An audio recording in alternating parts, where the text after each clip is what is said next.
भगवान की अद्भुत रचना माँ। एक बच्चा दुनिया में कदम रखने से पहले अपने असली घर मतलब परम धाम स्वर्ग में रहता था। वह बच्चा आराम से अपने परम पिता के पास स्वर्ग में रहता था। वहाँ वह बड़ा खुश था। वहाँ उसे किसी बात की कोई तकलीफ नहीं थी। एक बार परम पिता शिवजी ने उनसे कहा, तुम्हारा नीचे धरती पर जाने का समय नज़दीक आ रहा है बच्चा। तो बच्चा ये सब सुनकर बच्चा बोला, भगवान मैं इतना छोटा हूँ, मैं खुद से तो कुछ भी नहीं कर सकता, सिर्फ हंसना और खेलना ही जानता हूँ, इसलिए मुझे कहीं नहीं जाना, मैं हमेशा आपके पास ही रहना चाहता हूँ। शिवजी ने कहा, धरती पर मेरे बहुत सारे फरिश्ते हैं, उनमें से मैंने एक तुम्हारे लिए चुन लिया है, जो तुम्हारा इंतज़ार कर रहा है। अब से वह तुम्हारा ख्याल रखेगा। बच्चे ने कहा, मुझे तो कुछ समझ ही नहीं आता, न देख कर न सुनकर न बोलना आता है, मेरा तो सारा काम आप ही करते हो, आप ही मेरा ख्याल रखते हो, ऐसे में मैं अकेले धरती पर कैसे जाऊं?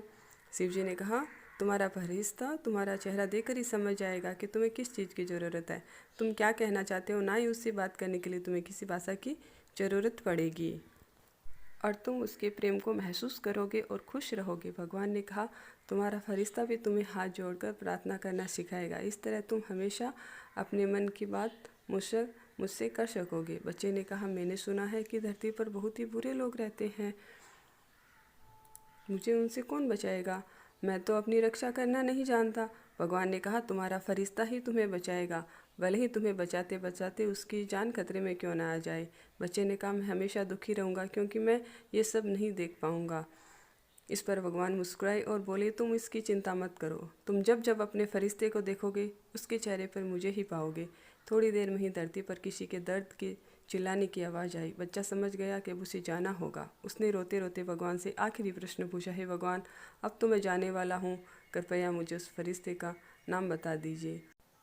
भगवान बोले, फरिश्ते का नाम का कोई महत्व नहीं, बस इतना जान लो कि तुम उसको माँ कहकर बुलाओगे और माँ अपनी ममता से तुम्हारा पालन पोषण करेगी और तुम इसके पालन पोषण से ऐसा लगेगा जैसे तुम अपने परम पिता परमात्मा के पास हो। लेकिन इस एक बात का तुम भी ख्याल रखना कि जो फरिश्ता मैंने धरती पर तुम्हारे लिए चुना है, जिसको तुम माँ कहकर पुकारोगे, उसकी आंख में कभी तुम्हारे कारण आंसू ना आ पाए, क्योंकि अगर वह फरिश्ता रोएगा तो मैं भी रोऊंगा।